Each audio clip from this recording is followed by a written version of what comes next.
Kita bernyanyi dari buku nyanyian HKBP nomor 6 ayat 1 tambah 2 tambah 5.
Di dalam nama Allah Bapa dan nama anaknya Tuhan Yesus Kristus dan nama Roh Kudus yang menciptakan langit dan bumi.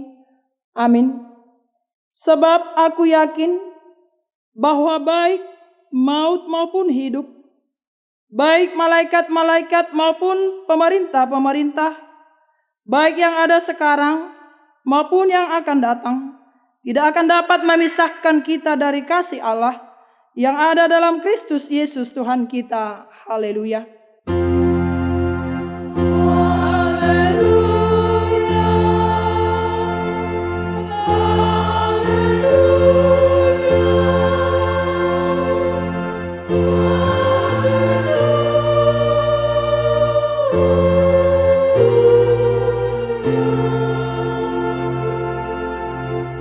Marilah kita berdoa.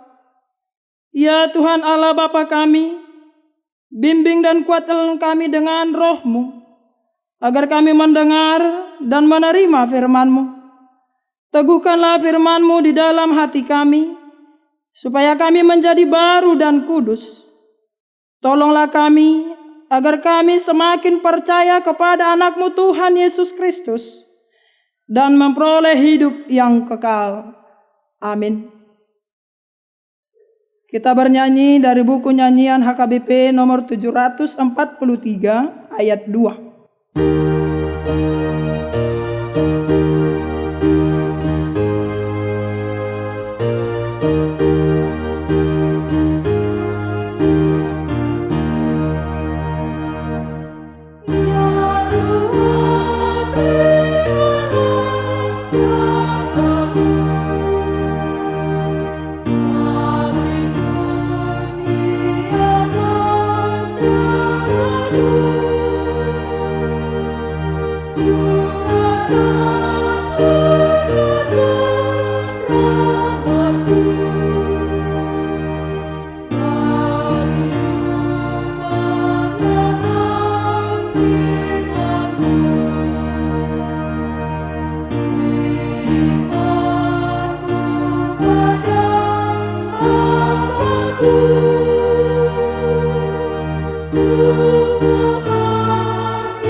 Dengarlah hukum Tuhan pada hari Minggu ini, yaitu hukum Tuhan yang pertama dan maksudnya.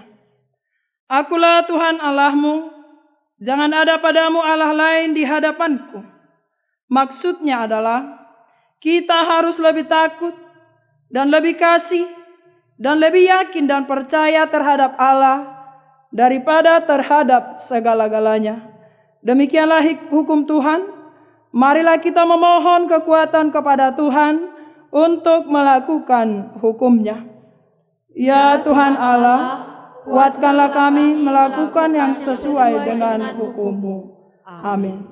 Kita bernyanyi dari buku nyanyian HKBP nomor 434 ayat 1 dan ayat 2.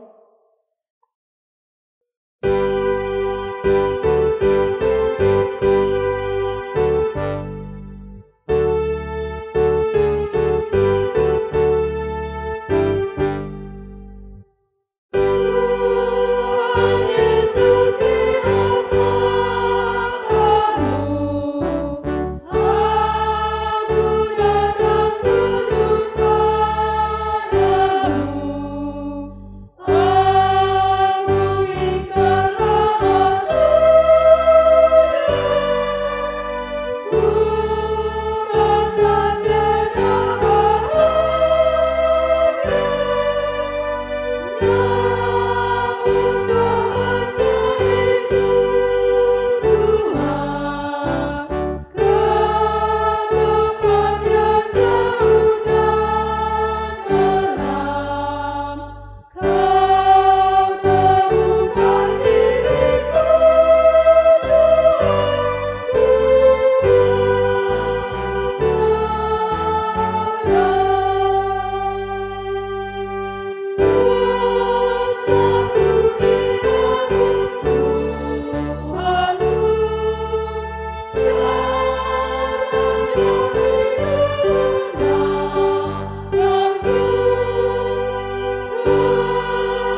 Marilah kita merendahkan diri untuk mengaku dosa kita. Mari kita berdoa.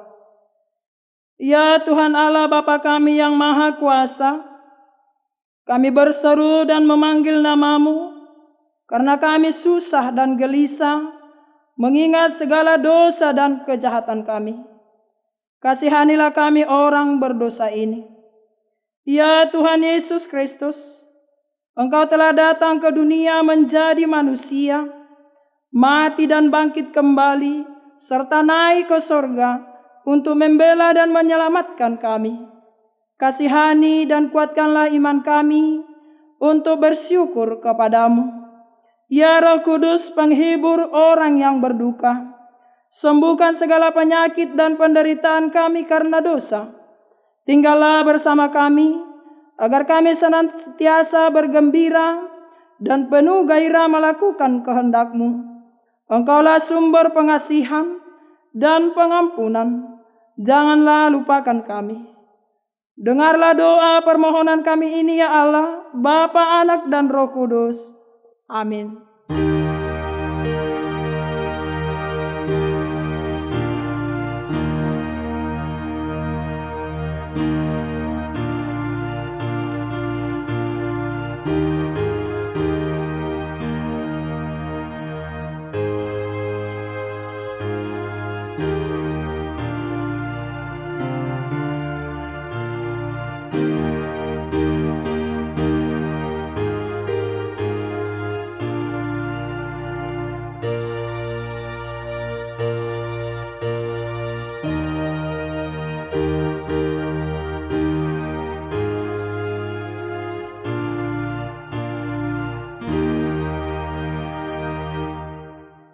Marilah kita mendengar janji Tuhan tentang pengampunan dosa.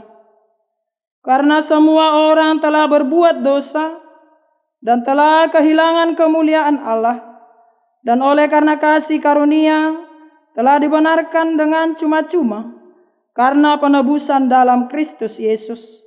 Kristus Yesus telah ditentukan Allah menjadi jalan perdamaian karena iman dan darah-Nya. Kemuliaan bagi Allah di tempat yang maha tinggi. Amin. Kita bernyanyi dari buku nyanyian HKBP nomor 452 ayat 1.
Marilah kita mendengar firman Tuhan yang ditetapkan untuk hari Minggu ini, yaitu dari Markus pasal yang ke-10 ayat 46 sampai ayat ke-52.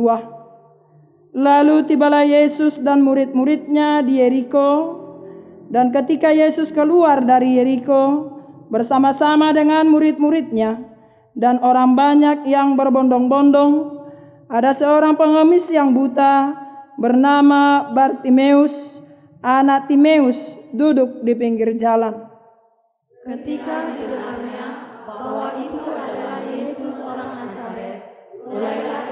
berseru, Yesus anak Daud, kasihanilah aku. Banyak orang menegurnya supaya ia diam. Namun semakin keras ia berseru, Anak Daud, kasihanilah aku. Lalu Yesus berhenti dan berkata, panggillah dia. Mereka memanggil orang buta itu dan berkata kepadanya, kuatkan hatimu, berdirilah, ia memanggil engkau. Lalu ia menanggalkan jubahnya. Ia segera berdiri dan pergi mendapatkan Yesus. Tanya Yesus kepadanya, apa yang kau kehendaki supaya aku perbuat bagimu? Jawab orang buta itu, Rabuni, supaya aku dapat melihat. Lalu kata Yesus kepadanya, pergilah, imanmu telah menyelamatkan engkau. Pada saat itu juga melihatlah ia, lalu ia mengikut Yesus dalam perjalanannya. Demikianlah firman Tuhan. Berbahagialah orang yang mendengar firman Allah serta memeliharanya. Amin. Kita dengarkan kur dari Ina Glory.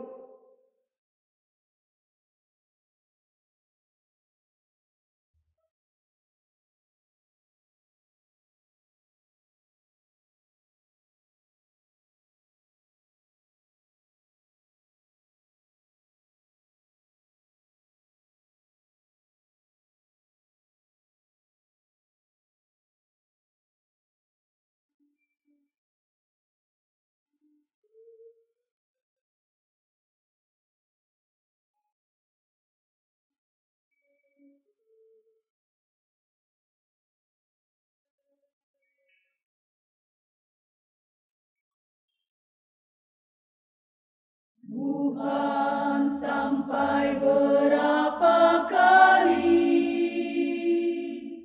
ku harus mengampuni saudaraku apabila ia menyakiti atau berbuat dosa kepadaku. Apakah sampai 7 kali seperti yang dipertanyakan Petrus? Dan kemudian Yesus berkata kepadanya,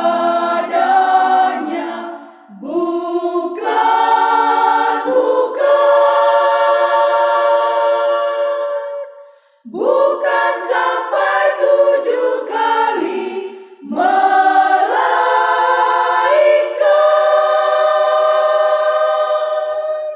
sampai 70 kali, 7 kali pengampunan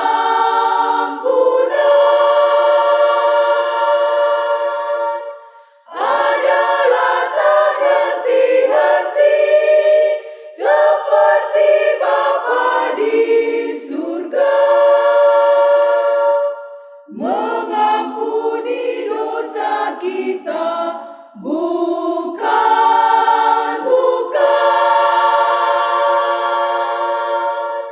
Bukan sampai 7 kali, melainkan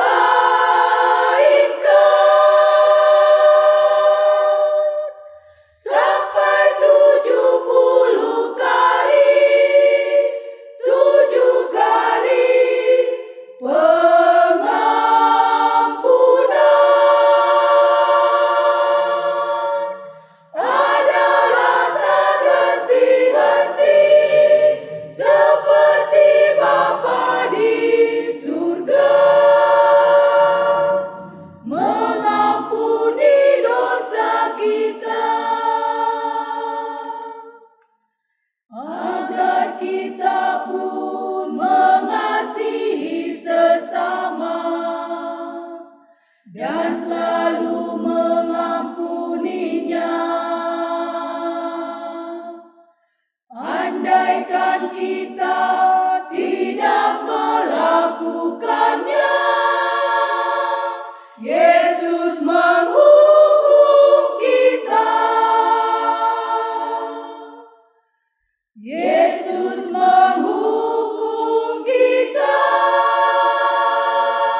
Kita bernyanyi dari buku nyanyian HKBP nomor 256 ayat 6 dan ayat 7.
Marilah kita bersama-sama mengaku iman percaya kita, sebagaimana teman-teman seiman di seluruh dunia, kita bersama-sama mengucapkannya. Aku percaya kepada Allah Bapa, yang Maha Kuasa, Khalik langit dan bumi.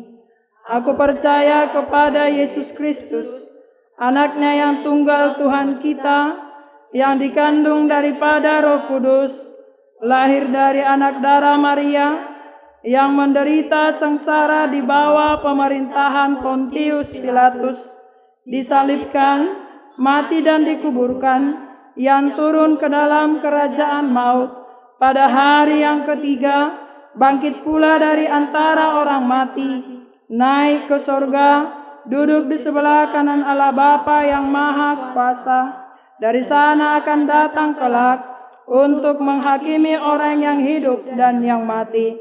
Aku percaya kepada Roh Kudus dan adanya satu gereja yang kudus, persekutuan orang kudus, pengampunan dosa, kebangkitan daging, dan kehidupan yang kekal. Amin.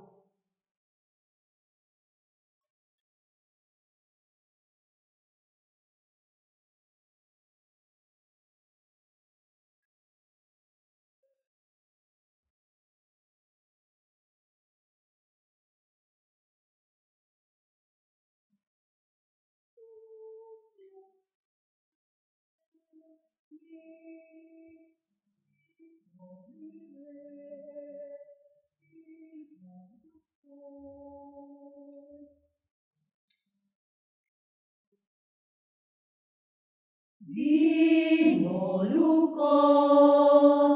pake maau Tuhan, si tindangi hatami.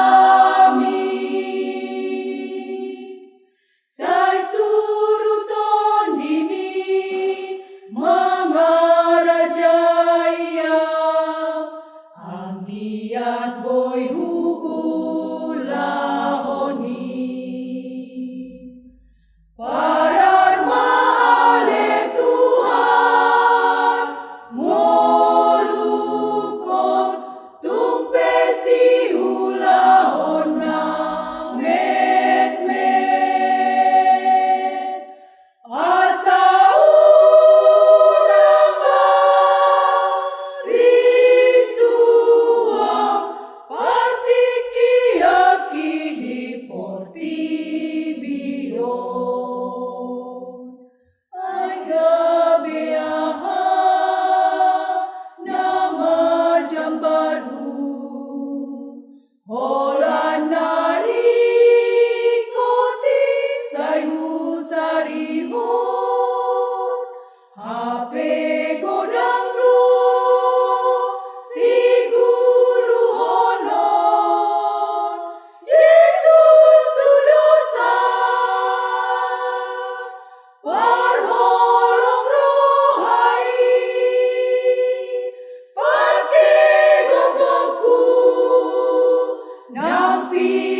Kita bernyanyi dari buku nyanyian HKBP nomor 827 ayat 1 dan 2.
Damai sejahtera Allah yang melampaui segala akal, itulah yang memelihara hati dan pikiranmu di dalam Kristus Yesus Tuhan kita.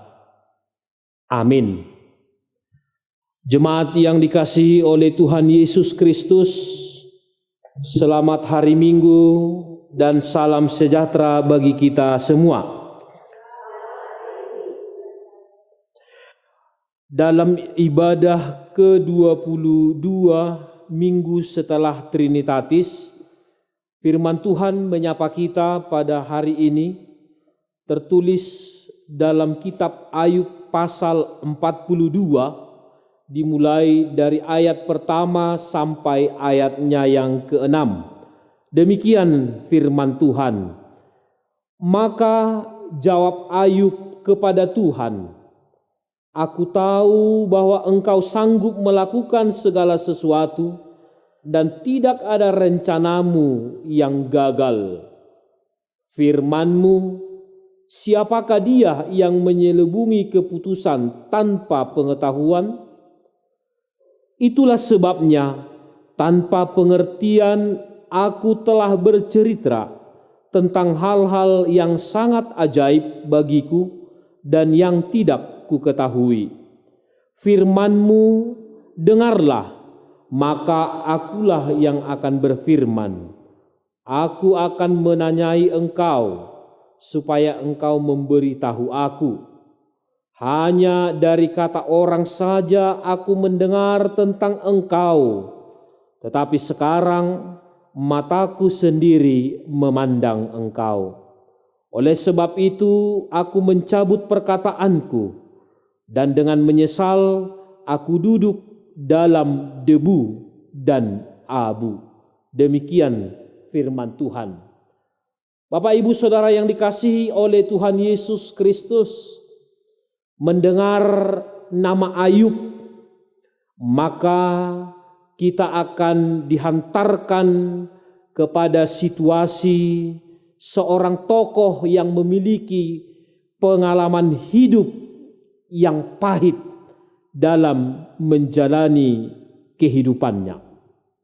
Tentu itu yang sangat terlintas di dalam pikiran kita. Melihat tokoh Ayub tidak sekedar hanya melihat sudut pandang tentang penderitaan yang dia alami. Namun justru sebaliknya, kita belajar lebih banyak dari sosok Ayub yang di dalam penderitaannya dia memenangkan segala pergumulan hidup yang dia hadapi.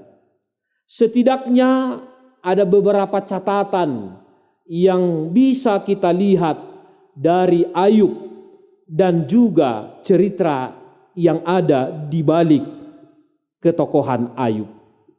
Yang pertama, Bapak Ibu Saudara yang dikasihi oleh Tuhan Yesus Kristus, sosok Ayub adalah gambaran tentang seorang yang memiliki kehidupan yang terberkati.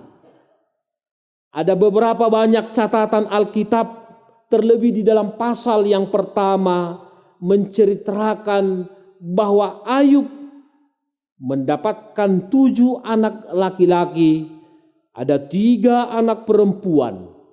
Demikian juga dia memiliki 7.000 ekor kambing domba, 3.000 ekor unta, 500 pasang lembu, betina, dan bahkan para budak.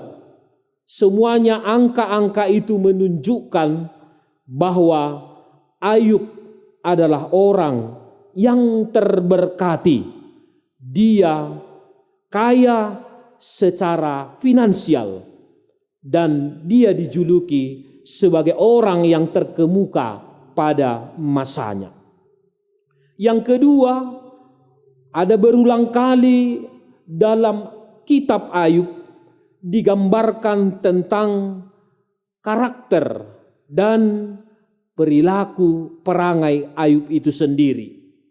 Dia disebut sebagai seorang yang saleh, seorang yang jujur, bahkan takut akan Tuhan. Ada 3 kali di dalam kitab Ayub diungkapkan perilaku kehidupan Ayub itu yang penuh dengan kesalehan, kejujuran, dan takut akan Tuhan. Ini berarti Bapak Ibu Saudara-saudara terkasih, bahwa ternyata Ayub itu tidak hanya kaya secara harta duniawi, tetapi dia digambarkan sebagai orang yang kaya secara moral. Dia kaya secara moral. Dia memiliki karakter kehidupan yang patut untuk diteladani, yaitu kesalehannya, kejujurannya, serta takut akan Tuhan. Dan inilah yang bisa kita lihat dari sisi kekayaan dari dalam diri Ayub itu sendiri, sehingga dia dipandang sebagai orang yang sangat terberkati. Jadi terberkati tidak hanya secara harta dunia dari luar dirinya, tetapi dari dalam dirinya mengalir kekayaan, yakni kesalehan, kejujuran, serta takut akan Tuhan. Yang ketiga, kita bisa melihat sosok Ayub ini, meskipun di dalam keunggulan dan kekayaan secara moral, bahkan secara harta duniawi yang kita sebutkan tadi, ternyata juga kita bisa belajar bahwa tidak semata-mata hal itu membuat kehidupan anak-anak dari Ayub menjadi sesuai berjalan dengan kehendak Tuhan. Di ayat 4 pasal 1 digambarkan tentang bahwa anak-anaknya selalu mengadakan pesta pora. Meskipun tidak ada larangan ataupun tidak ada kita katakan bahwa salah untuk mengadakan pesta pora ataupun mengadakan pesta sehingga bersukacita. Tetapi yang mau kita lihat di sini bahwa ternyata ketika anak-anaknya di luar sana hidup di dalam kehidupan yang glamor, hidup dalam kehidupan yang serba berkecukupan, dan hidup dalam serba kemeriahan, yang ditakutkan oleh Ayub jangan sampai mereka itu jatuh ke dalam dosa. Karena ada banyak orang seperti itu ketika dia berada di dalam situasi kesenangan yang berlebihan, sukacita yang berlebihan, dia bisa jatuh ke dalam dosa, ke dalam pelanggaran. Untuk itulah bila kita baca di pasal pertama, sebelum kita menyinggung tentang pasal 42, bahwa setelah itu pagi-paginya Ayub pun berdoa dan mengaku dosa kepada Tuhan. Karena dikatakan melalui ayat 5, sebab pikir Ayub, mungkin anak-anakku sudah berbuat dosa dan telah mengutuki Allah di dalam hatinya. Bapak, Ibu, saudara-saudara yang dikasihi oleh Tuhan Yesus Kristus, mempelajari pengalaman Ayub adalah fakta dan realitas kehidupan yang kita jalani hari ini.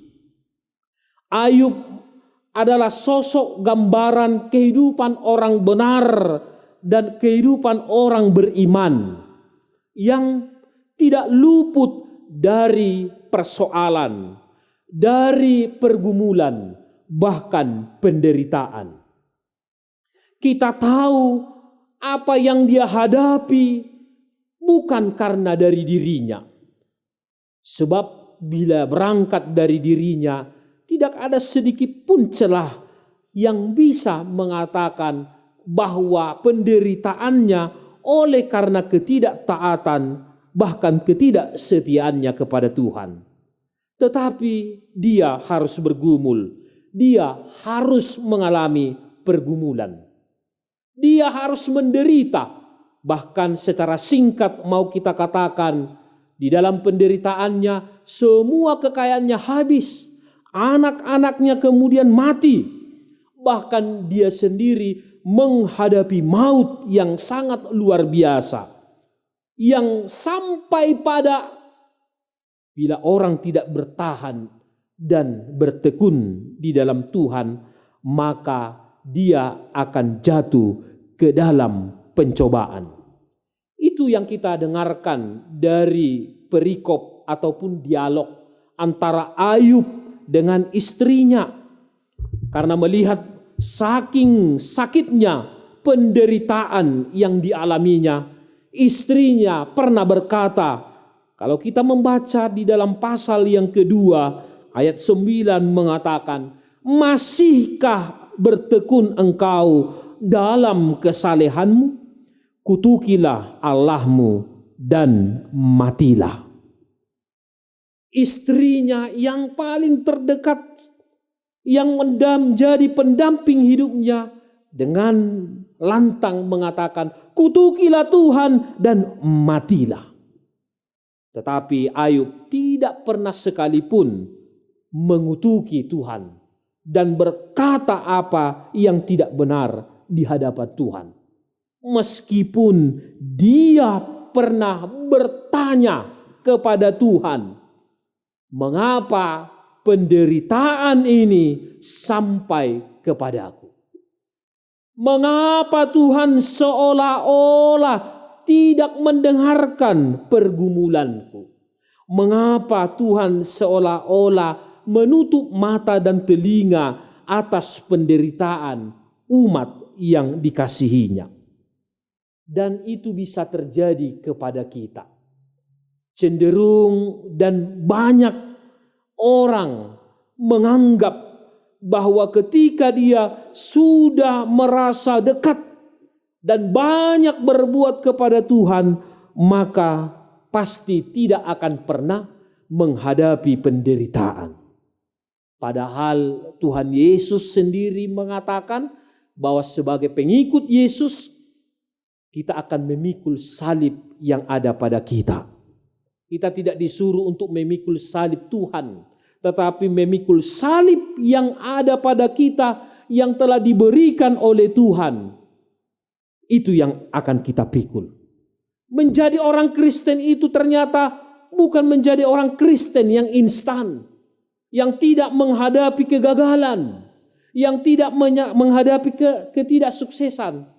Semua akan kita hadapi, namun di dalam pergumulan itu, di sana dituntut kepada kita, yakni ketabahan, ketekunan, kesabaran. Sebagaimana bila kita melihat bagaimana banyak tokoh-tokoh Alkitab, semisalnya Abraham, yang kita yakini sebagai bapa orang percaya, untuk mendapatkan berkat Tuhan yang berkelimpahan itu, dia harus menunggu sampai 100 tahun usianya untuk mendapatkan seorang anak.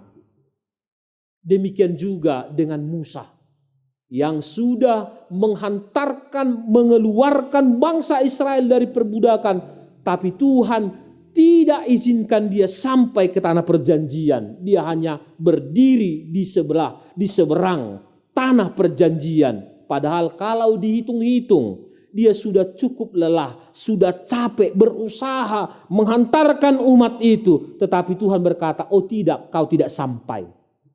Demikian juga di dalam perjanjian baru, ketokohan Paulus yang sudah memberikan hidupnya bagi pemberitaan Injil Kristus. Padahal sesungguhnya dia harus mendapatkan medali, karena dia menjadi pengikut yang militan.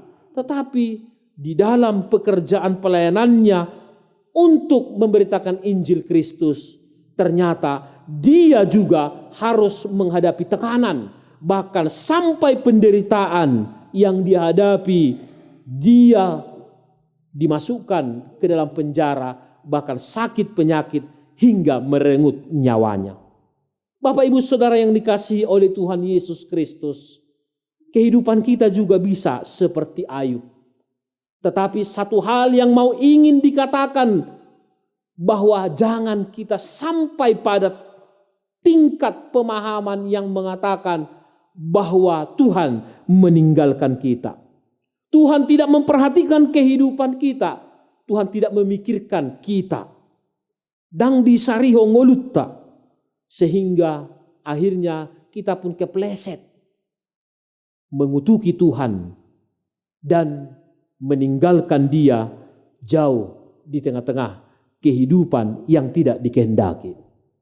Bahkan dalam kehidupan orang beriman disebutkan ada 2 jenis orang iman.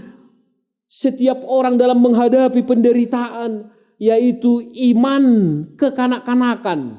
Dan ini yang paling sulit, di mana iman kekanak-kanakan ini lebih cenderung kepada bahwa dia sudah mengatakan banyak melakukan hal baik, tapi ketika datang persoalan, dia kemudian hilang, bahkan tidak bertahan menghadapinya. Apakah itu bisa seperti orang yang iman kekanak-kanakan bisa menjadi merengek-merengek, bisa kemudian mardandi, bisa kemudian jadi tidak lagi bergabung dengan punya sukacita bergabung dengan kita. Ada banyak seperti itu. Tuhan menghendaki iman yang kanak-kanak, iman yang polos, iman yang melihat setiap kehidupan itu adalah di dalam rancangan Tuhan.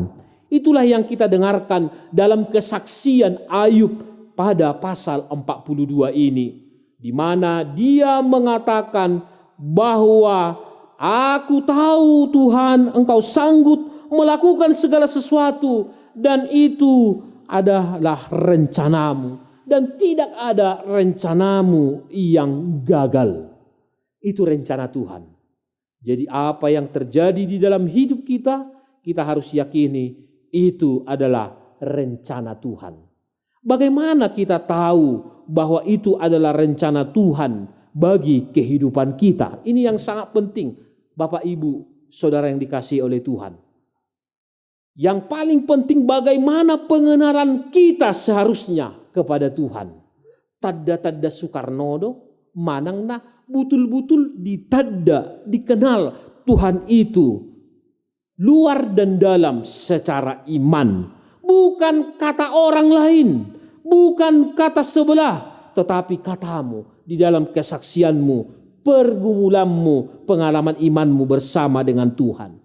Jadi kalau Ayub berkata bahwa aku tahu bahwa Engkau sanggup melakukan segala sesuatu, dan bahwa aku tahu bahwa tidak ada rencanamu yang gagal, itu karena ayat 5 ini yang dikatakan oleh tadi Ayub.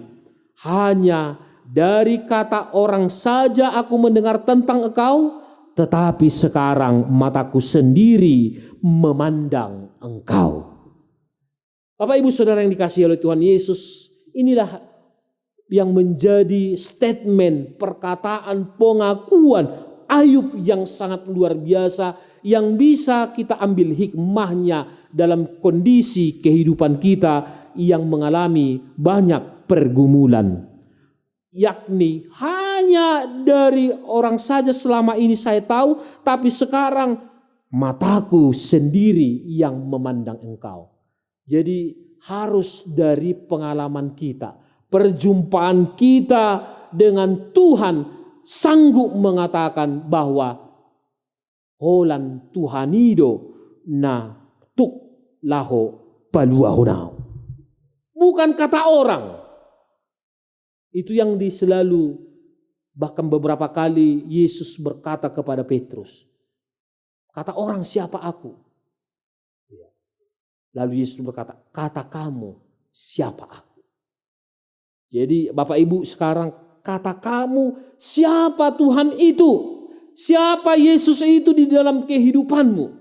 Untuk bisa akhirnya kita mengucapkan berkata bahwa engkau bisa mengatasi segala kehidupan. Isedo Tuhani di bagasan ngolu. Apakah Tuhan itu adalah yang terpenting di dalam hidupmu? Atau sebaliknya Tuhan itu ibarat sebuah ban serap yang hanya dibutuhkan, yang hanya dipanggil ketika situasi dan kondisi tertentu? Dari dua kamanginang, ya. Kalau kita punya kendaraan, ban serap itu kan akan kita gunakan ketika ya ban yang utama kempes, bocor, diganti dengan ban serap. Baru kita terpikir ada ban serap. Seperti itu juga. Ada banyak orang bisa langsung ingat Tuhan ketika dia menghadapi malapetaka, menghadapi pencobaan, menghadapi sakit penyakit. Anggo tiki sonang do ngoluna, tiki sehat do ibana, tiki sukses do karejona, tiki denggando berhasil aka pangomuanna. Dia tidak ingat Tuhan. Tapi setelah dia menghadapi semua yang tadi kita sebutkan, kegagalan-kegagalan demi kegagalan, dia ingat dengan Tuhan. Tuhan itu Tuhan yang hanya ingin memenuhi harapan kita, yang hanya ingin memenuhi persoalan kita, kebutuhan kita, umbahen yang harus kita panggil senantiasa. Hari ini Ayub berkata, tidak demikian. Aku mencabut perkataanku, aku menyesal dan duduk di dalam debu dan abu. Bahwa selama ini meskipun aku sudah kenal Tuhan, ternyata belum do PHP 100% hibul. Benar-benar aku mempercayai Tuhan. Aku bergantung kepada Tuhan. Padahal kalau dalam kesaksian mulai dari pasal 1 hingga pasal 40-an tadi kita melihat bahwa ya masih teruji imannya Ayub itu. Masih kita kategorikan dia orang yang begitu saleh. Ternyata ketika penyakit songgop tu pamatangna, yaitu kimoding gelengna, habis artana, ya dia masih sudah dalam kerangka Tuhan. Tapi ketika penyakit itu datang kepada dia, dan itu bisa kita refleksikan kepada diri kita, apakah kita sanggup masih berkata, Tuhan, semua ini adalah di dalam rencanamu. Akhirnya Bapak Ibu Saudara yang terkasih di dalam nama Tuhan Yesus, pengakuan itu penting melalui hubungan kita yang terus menerus kepada Tuhan. Mari kita bangun hubungan itu senantiasa agar kita semakin dekat kepada Dia, mengenal Tuhan. Sama seperti dalam Yohanes pasal 10 Yesus berkata bahwa domba akan mendengar suara pemimpinnya. Pemimpinnya mendengar suara dombanya. Demikian juga mari kita terus-menerus mendengarkan suara Tuhan. 690 sekian buku ini hubege suaram J.O. Yesus. Mari kita pasomal-somal senantiasa membiasakan mendengarkan suara Tuhan melalui doa-doa dan pujian kepada Dia. Agar kemahakuasaan yang kita lihat dalam kehidupan kita yang penuh dengan keajaiban ini, akhirnya kita bisa berkata bahwa aku sendiri yang menjadi saksi atas kebesaran nama Tuhan. Amin. Kita berdoa. Terima kasih kepadamu Tuhan atas segala penyertaan-Mu bagi kami. Memberkati kami yang berkumpul pada hari Minggu ini, memuji dan memuliakan Engkau.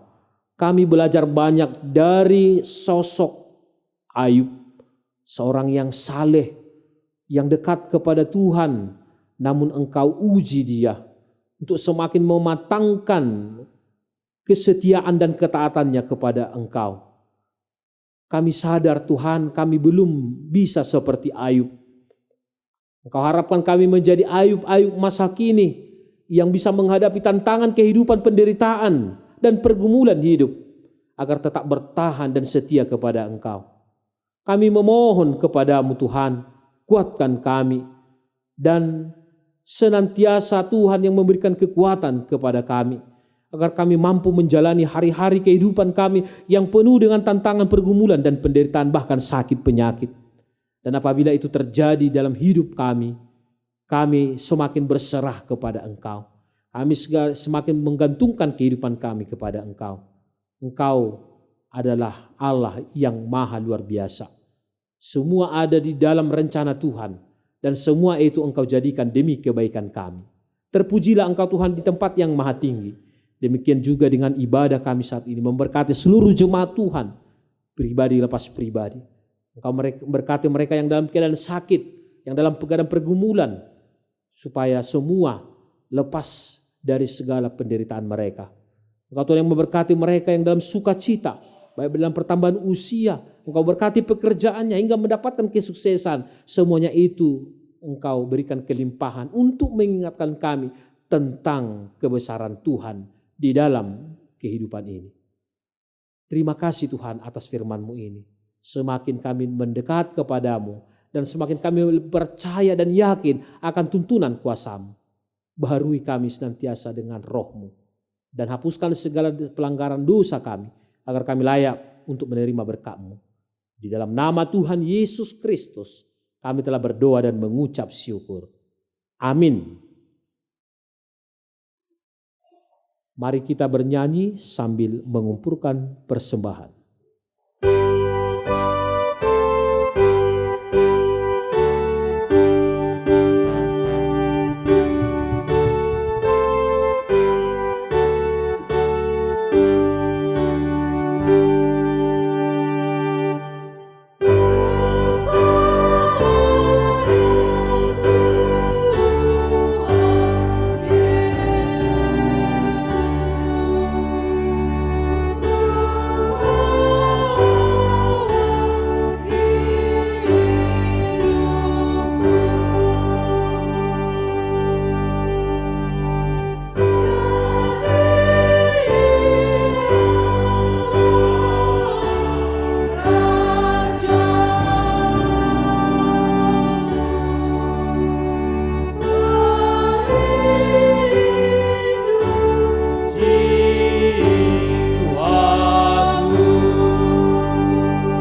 Marilah kita berdoa untuk menyerahkan persembahan kita kepada Tuhan. Ya Allah Bapa kami yang di sorga, kami mengaku bahwa Tuhan adalah sumber dari segala karunia yang melimpah di dalam kehidupan kami masing-masing. Sebagian daripada karunia itu kami serahkan kembali sebagai persembahan kepada Tuhan. Terimalah dan berkatilah persembahan umat-Mu ini, agar dapat kami pergunakan untuk pekerjaan dan pelayanan kerajaan Tuhan di dunia ini. Bukalah hati kami untuk mengenal betapa banyak berkat dan karunia yang kami peroleh dari Tuhan, supaya kami senantiasa bersyukur kepadamu di dalam nama Yesus Kristus Tuhan kami. Amin. Tuhan karuniamu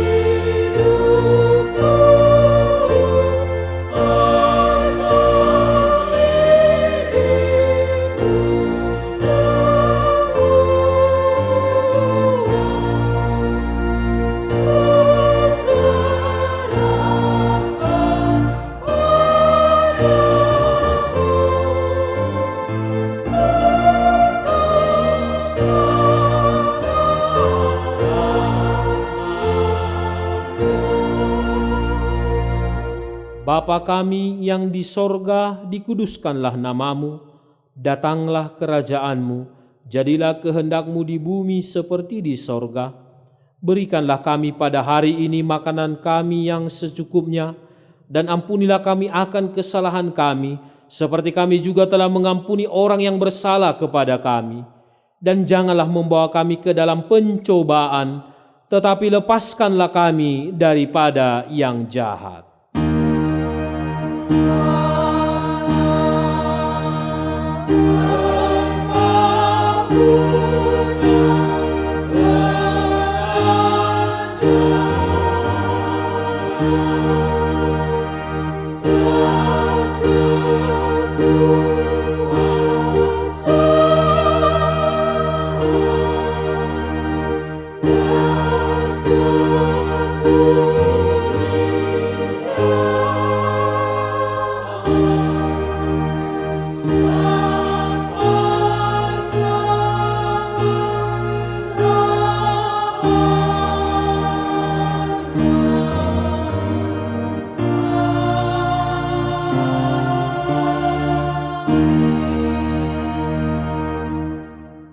Tuhan memberkati engkau dan melindungi engkau.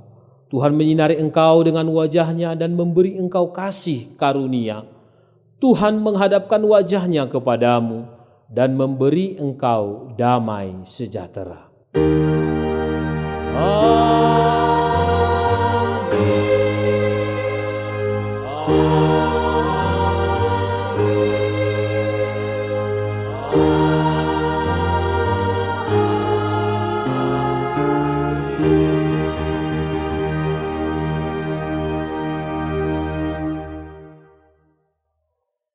Selamat hari Minggu, Tuhan memberkati. Horas.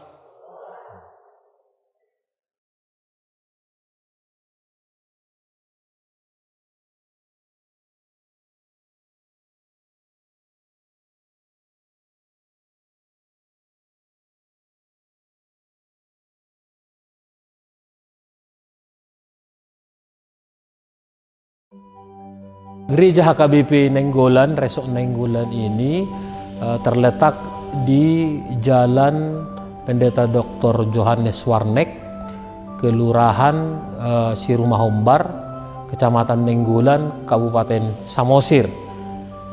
Gereja ini berdiri pada tanggal 5 Mei 1893, tepatnya ketika penginjil Pendeta Dr. Johannes Warnek diutus oleh Pendeta Dr. I.L. Nomensen dari HKBP Balige menuju Samosir, tepatnya ke Desa Pangaloan, Kecamatan Nainggolan.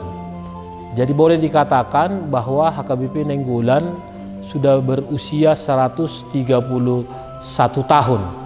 Dan HKBP Nainggolan menjadi pintu masuk kekristenan di Pulau Samosir di tahun 1893, dan dari Nainggolan baru menyebar ke Palipi, seterusnya ke Pangururan, seterusnya ke daerah Ambarita.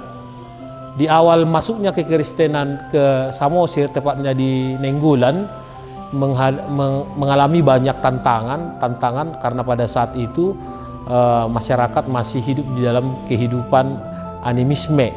Jadi mereka sangat lebih kepada kekuatan-kekuatan spiritual ataupun agama-agama suku pada waktu itu, sehingga ada sampai 7 tahun lamanya hambatan-hambatan untuk mengkristenkan orang-orang pertama di Nainggolan itu baru bisa terjadi, tepatnya pada tanggal 1 April 1900 yang dibaptis ada 14 orang di daerah Desa Pangaloan, Nainggolan.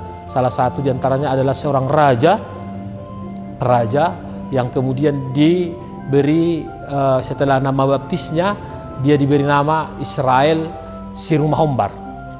Nah, dengan istri, dengan anak-anaknya, demikian juga dengan kerabat-kerabatnya. Nah, itu sejarah singkatnya berdirinya gereja HKBP Nainggolan.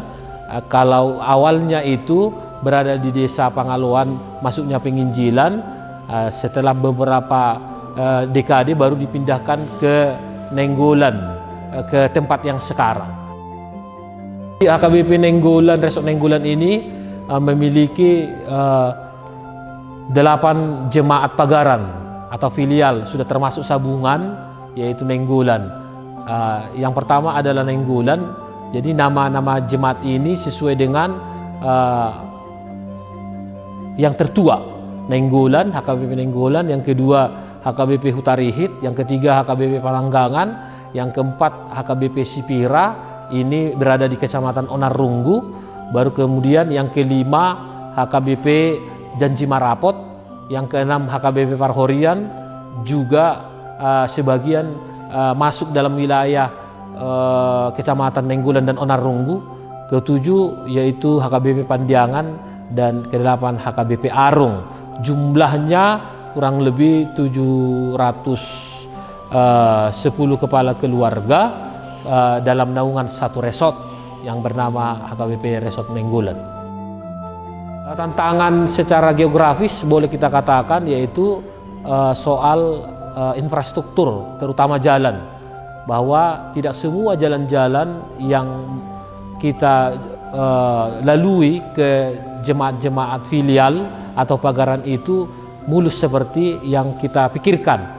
Kebanyakan jalannya berbatu-batu, tanjakan, demikian juga berlumpur.